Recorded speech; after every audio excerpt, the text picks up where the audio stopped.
Yeah.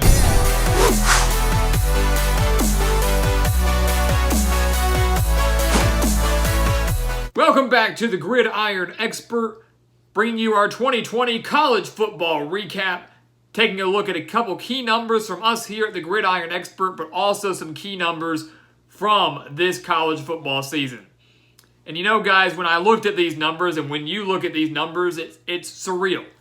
It truly is surreal to look at these, knowing that we were so close to not even having a college football season. And, you know, I think that's what's made this season so special. You know, you watched our national championship recap yesterday, and we talked about Alabama and Ohio State, for that matter, overcoming so much adversity to make it to that national championship. And every single team, whether they didn't win a single game or whether they didn't make a bowl game, whatever their, ultimate fate was in this season, they overcame so much adversity, guys. We all did. Because this season wasn't supposed to happen. And we all went through an entire roller coaster of emotions. The players and the coaches more so than us as fans. All the way back into July, really. You look back in July, there were rumors that the Big Ten and the Pac-12, maybe even the ACC, weren't even going to play football. And the Big Ten and Pac-12, for a slight moment, didn't. They chose not to play. It all started with some non-conference cancellations. We're not going to play non-conference games because that would risk more exposure to COVID-19. So, in doing so, we saw a good number of historic rivalries and some highly anticipated matchups come to an end. It didn't even happen. And that was a shame. That was devastating, again, not just for us as analysts and fans, but for those players and those coaches as well, and the history and traditions from those programs too. But we overcame that. And the rest of the Power Five, and of course the rest of the Group of Five, they kind of rose to the occasion. And they said, we want to play. We are going to make this season happen. And even if it doesn't happen, we are going to die trying. We're going to go out there and give it our best shot. And if we get shut down, so be it. At least we can say we tried. We didn't just try, guys. These conferences and these teams, they didn't just try. They succeeded. They succeeded in completing an entire college football season amid one of the worst pandemics we have ever seen. Certainly the worst pandemic we've ever seen in our lifetime. We played through that. It wasn't the season that we wanted. It wasn't the season that we thought we were going to have this time last year.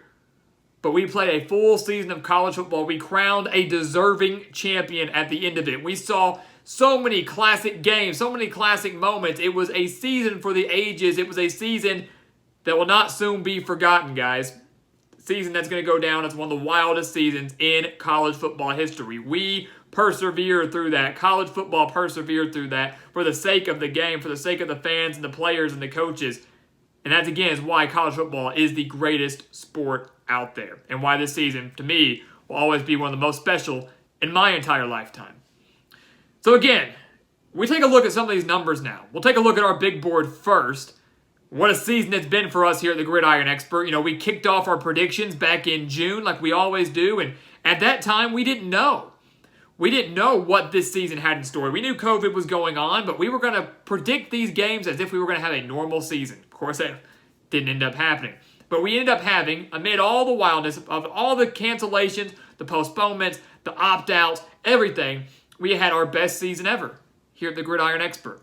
Based on our preseason predictions, we went 250 and 71 straight up this year, guys, at 77.9%. Percentage-wise, that is the best record we have ever fielded here at the Gridiron Expert.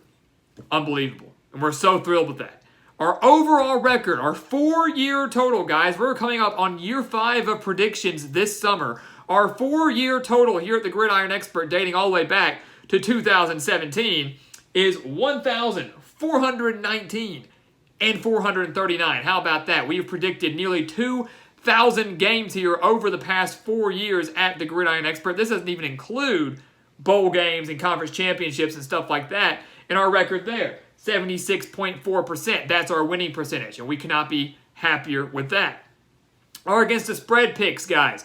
For all of you that have signed up for our expert picks, and those of you that are soon to sign up for expert picks, whether it's now or in the summer, again, it's a year-long subscription. We hope you join our team.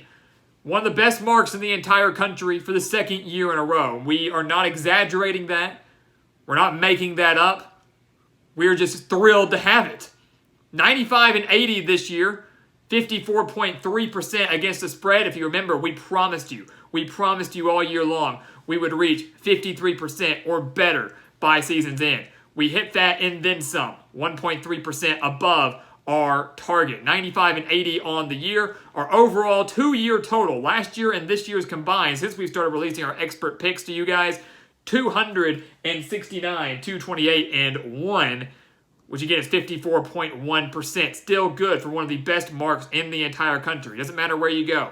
You want to look at ESPN, you want to look at CBS, you want to look at some of the big-time professional handicappers, wherever it is, it's one of the best marks in the entire country. And we're still offering that for just $30 for an entire year long. So make sure to check that out. We'll, of course, be hyping that up for many months to come. But we're so thrilled with this season.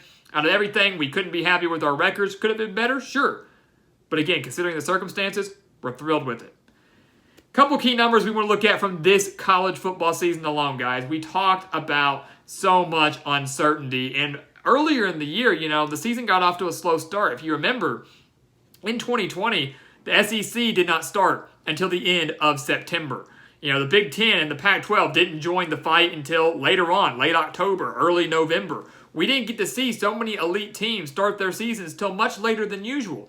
So for the first few weeks, it was rather, I wouldn't say boring. I would have football on all the time if I could. I'd take any football, regardless of the level or the team. But the first week, week 1, had no ranked teams in action.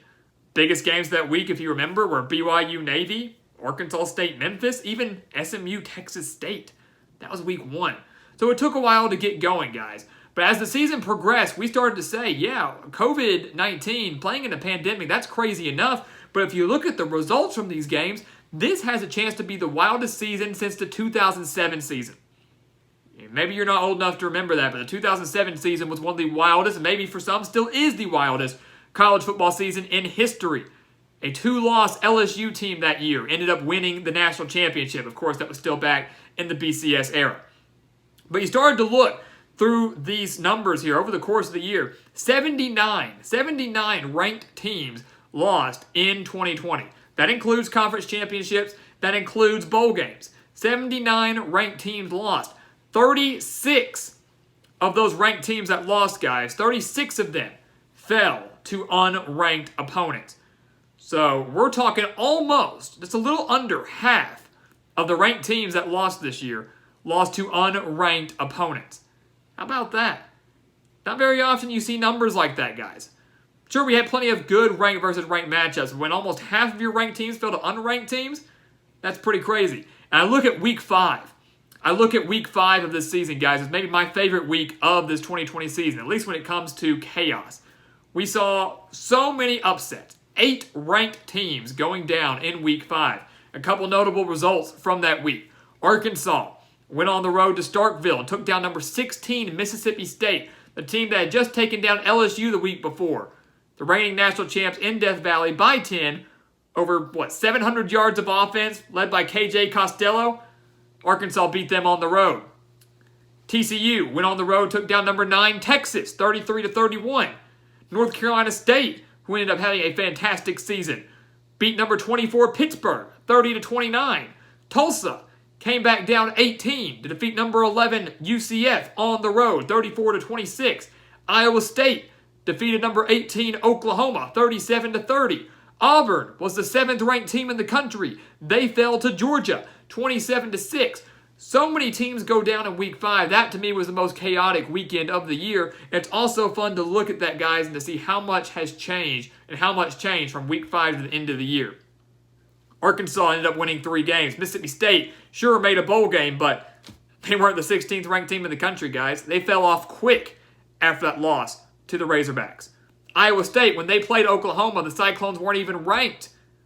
They're going to finish the year as a top 10 team. Pittsburgh was a top 25 team. Nowhere to be found now. UCF, nowhere to be found. They were 11th ranked team in the country. Texas, they stayed in the top 25, but they weren't top 10 caliber. Auburn, number 7, they're outside the top 25 and now dealing with a brand new head coach. So much changes over such a short period of time, guys. And that is why, again, college football is so great. It's so unpredictable. And why every single game matters and why Anything can happen on any given Saturday. You look at a couple other things too, guys. Again, we powered through this pandemic. We suffered through this pandemic, but yet we still got so much great college football. 136 total games, guys. 136 total games were postponed or canceled in this season. 16 of those guys were in the postseason. So we certainly got deprived of some great potential bowl games, whether they were not announced or whether they were announced and later got postponed, like the Music City Bowl, like the Texas Bowl, a couple other major bowl games across the country, guys, that got postponed and canceled even just days before they were supposed to be played due to COVID-19 issues. 136 games postponed or canceled. 105 of those games, guys, occurred between week 10 and the end of the year.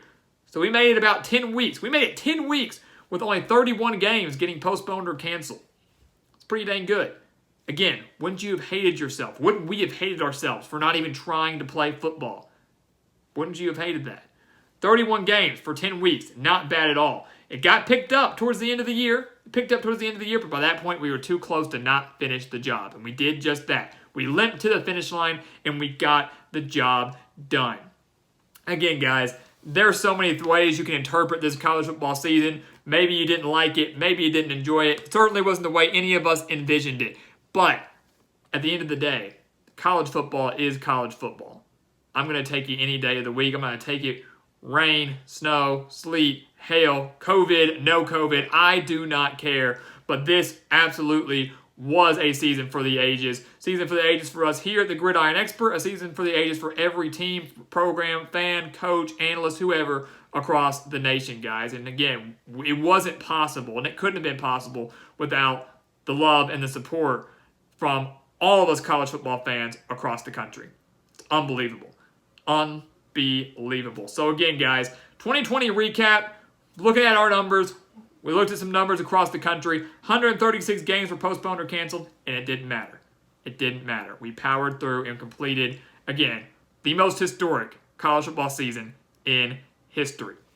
So guys, I want to thank you all so much for watching us here at the Gridiron Expert. I want to thank you all so much for a fantastic season here at the Gridiron Expert. You talk about this season not being possible without guys like you. The channel is not possible without guys like you, fans like you. So thank you all so much for your support all season long. And just because the offseason is beginning does not mean the content will stop. Make sure to comment any off-season topics and videos you want to see here on the channel. Comment those down below. We want to hear from you. We take all those into account. Leave some off-season suggestions down in the comments below. We want to hear from you. We're going to produce those videos for you guys. We've got months until predictions start. We've got plenty of ideas of our own, but we're always open to others, so make sure to leave those down below. Check out everything in the description below, from our merchandise to our exclusive offers to our website offers. Everything over there at thegridironexpert.com is for you guys as well, something that can hopefully carry you through these very boring, usually off-season months until prediction season really starts to heat up. But again, guys, thank you so much for all of your support. Thank you so much for watching. We cannot wait to see what the future months and this upcoming season has in store. But again, as always, thank you so much for watching, and we'll see you next time right here on the Gridiron Expert.